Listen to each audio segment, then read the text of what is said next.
Sun, sun-na-na-na-na, sun, sun-na-na-na, ja-ja-re, ja-re, ja-re, ja-re pavan। এই তো হয়ে গিয়েছে আমার রিলস। এখন আমি এটা করব আপলোড, আর হয়ে যাব রিলস কুইন।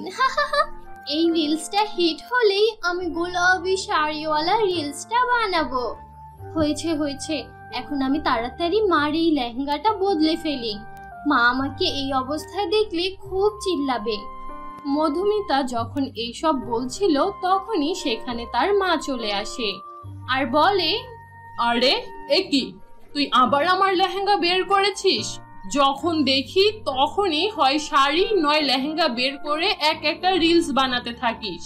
এখন তাড়াতাড়ি এটা খুলে যেখান থেকে নিয়েছিলি সেখানে রেখে দে, নয়তো এটা নষ্ট হয়ে যাবে।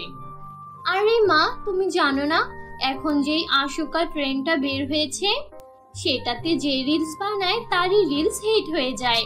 তাই তো আমি তোমার এই লেহেঙ্গাটা নিয়েছি। হ্যাঁ, পারোই তো এই রিলস আর ফোনের সামনে দাঁড়িয়ে 10 রকমের মুখ বানাতে। রান্না বান্না তো একটাও পারো না, এক কাপ চাও তো বানাতে পারিস না। তোর চেহারা দেখে কি তোর শ্বশুরবাড়ির মানুষের পেট ভরবে? এখন আয় আমার সাথে, তোকে আমি রান্না শিখাবো। আরে মা, এটা কেমন কথা? খাবার বানানোর জন্য তো একটা চাকরও রাখা যাবে, তাই বলে কি আমি রিলস করা বাদ দিয়ে দেব?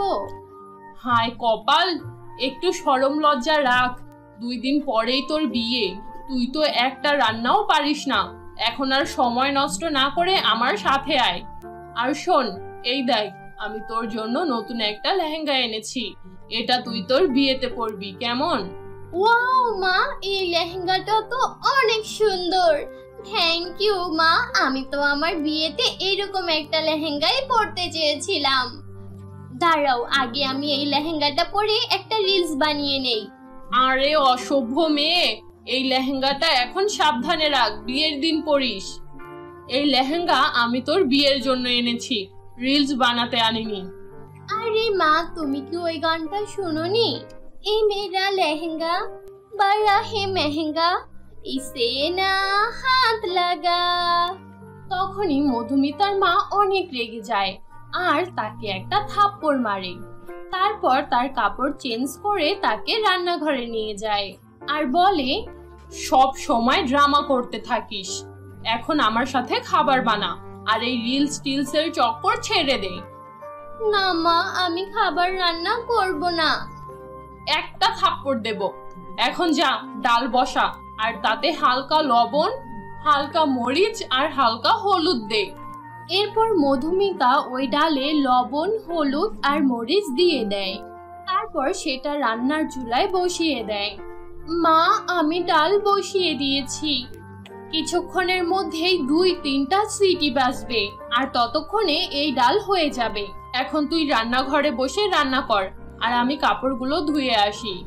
এই কথা বলে মধুমিতার মা সেখান থেকে চলে যায় আর মধুমিতা মনে মনে বলতে থাকে, 10-15 মিনিটের মধ্যে তো একটা সিটি আসবে, ততক্ষণে আমি আমার বিয়ের লেহেঙ্গাটা পরে একটা রিলস বানিয়ে নেই, মা জানতেও পারবে না। এই কথা বলে মধুমিতা তার বিয়ের নতুন লেহেঙ্গা পরে নাচতে থাকে। হায় কপাল, সব ডাল পুড়িয়ে দিয়েছে। মধুমিতা, কই তুই? এই কথা শুনে মধুমিতা অনেক বেশি ভয় পেয়ে যায়। আরে বাপরে, এটা কি হলো? আমি তো এই ডালের কথা একেবারেই ভুলে গিয়েছিলাম। এখন আমি কি করব? মা তো আমাকে ছাড়বেই না। এই কথা বলে মধুমিতা দৌড়ে কিচেনে যেতে নেয় আর তখনই ধপাস করে পড়ে যায়। এতে তার বিয়ের লেহেঙ্গা অনেকটা ছিঁড়ে যায়। আরে এখন আমি কি করব? এই ডালের চক্করে তো আমার লেহেঙ্গাটাও ছিঁড়ে গেল। হায় কপাল, এখন তো আমার মা আমাকে মেরেই ফেলবে। এই সব কথা ভেবে মধুমিতা সেখানে দাঁড়িয়েই কাঁপতে থাকে আর তখনই সেখানে মধুমিতার মা চলে আসে আর মধুমিতাকে প্রচুর বকাঝকা করতে থাকে। তখনই তার চোখ যায় মধুমিতার ছেঁড়া লেহেঙ্গার দিকে। বাহ, ভালোই হয়েছে, বিয়ের লেহেঙ্গাটা ছিঁড়ে ফেলেছেন। এখন আমার কাছে আর একটা টাকাও নেই যে আপনাকে নতুন একটা লেহেঙ্গা কিনে দেব। যান, এখন আপনাকে এই ছিঁড়া লেহেঙ্গা পরেই বিয়ের পিঁড়িতে বসতে হবে। মধুমিতার মা মধুমিতাকে প্রচুর বকে, আর এতে মধুমিতার মন অনেক খারাপ হয়ে যায়। সন্ধ্যাবেলায় সে তার লেহেঙ্গা ঠিক করার জন্য একটা টেইলারের কাছে যেতে থাকে।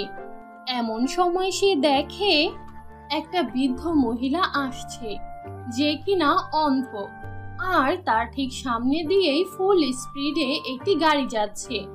বৃদ্ধ মহিলা যখনই সেই গাড়ির সাথে ধাক্কা খেতে যাবে, তখনই মধুমিতা দৌড়ে তার কাছে যায় আর সেই বৃদ্ধ মহিলাকে বাঁচিয়ে নেয়। দাদিমা, আপনি ঠিক আছেন? আপনার কোনো ক্ষতি হয়নি তো? এক্ষুনি তো আপনি একটি গাড়ির সাথে ধাক্কা খেতেন। আরে না মা, আমি একদম ঠিক আছি। তোমাকে অনেক অনেক ধন্যবাদ। কি করব মা, আমার কপালটাই খারাপ। চোখটা খেয়ে বসে আছি, যার কারণে কিছুই দেখতে পাই না। আমার কাছে তোমাকে দেওয়ার মতো আর কিছুই নেই মা। তবে হ্যাঁ, একটা জিনিস আছে, এটা নাও। এটা তুমি তোমার কাছেই রেখে দাও। আরে না না দাদি, আমি কিচ্ছু চাই না। আরে মা, কিছুদিনের মধ্যেই তোমার বিয়ে, আমি নিশ্চিত এটা তোমার কাজে দেবে। এই কথা বলে সেই বৃদ্ধ মহিলা সেখান থেকে চলে যায়, আর মধুমিতা ওই ব্যাগটা নিয়ে তার বাড়ি ফিরে যায়। আরে সেই বুড়িমা কিভাবে জানে যে কিছুদিনের মধ্যেই আমার বিয়ে হতে চলেছে? তারপর যখন মধুমিতা সেই ব্যাগটা খোলে, তখন দেখে ওই ব্যাগের ভেতর তার বিয়ের লেহেঙ্গার মতোই একটা লেহেঙ্গা আছে। এটা দেখে মধুমিতা অনেক খুশি হয়। উফ গড, ওই মহিলা নিশ্চয়ই কোনো ফেরেশতা ছিল, তা না হলে কোনো পরী ছিল। তাই তো সে আমার বিয়ের কথা জানতো, আর তাই তো সে আমাকে এত সুন্দর একটা লেহেঙ্গা উপহার দিয়েছে। থ্যাংক ইউ দাদিমা, তোমাকে অনেক অনেক ধন্যবাদ। এর কিছুদিন পর মধুমিতার বিয়ে হয়ে যায়, আর মধুমিতা তার শ্বশুর বাড়িতে চলে যায়। এরপর যখন মধুমিতা তার স্বামীকে নিয়ে তার শাশুড়ির সাথে দেখা করতে যায়, তখনই তার লেহেঙ্গার ভেতর থেকে সোনার কয়েন বের হতে থাকে। এই দৃশ্য দেখে সেখানে থাকা সবাই অনেক বেশি অবাক হয়ে যায়। আরে ভাবি, আপনি কি আপনার লেহেঙ্গার সাথে সোনার কয়েন নিয়ে এসেছিলেন, যে আপনার লেহেঙ্গার ভেতর থেকে সোনার কয়েন বেরিয়ে আসছে? মধুমিতা তার ননদকে কিছুই বলে না। এরপর যখন মধুমিতা আর একটু সামনে এগিয়ে যায়, তখন আবারও তার লেহেঙ্গার ভেতর থেকে সোনার কয়েন বেরিয়ে আসতে থাকে। এটা দেখে আকাশ বলে, মধুমিতা, আমি জানি তোমার লেহেঙ্গার খুব শখ, কিন্তু তুমি আমাকে সত্যি করে একটা কথা বলো, তুমি এই লেহেঙ্গার মাঝে কোনো সোনার কয়েন লুকিয়ে রাখোনি তো? আরে না আকাশ, আমি এরকম কিছু করিনি। জানি না এগুলো কোথা থেকে বেরিয়ে আসছে। সেটাই তো আমি বলছি, মনে হচ্ছে আমাদের বাড়িতে মা লক্ষ্মী এসেছে। এখন থেকে আমাদের আর কোনো কিছুর অভাব হবে না। মা, তুমি আজকে থেকে এই বাড়ির কোনো কাজ করবে না, সব আমি করে ফেলবো, তুমি শুধু আরাম করবে।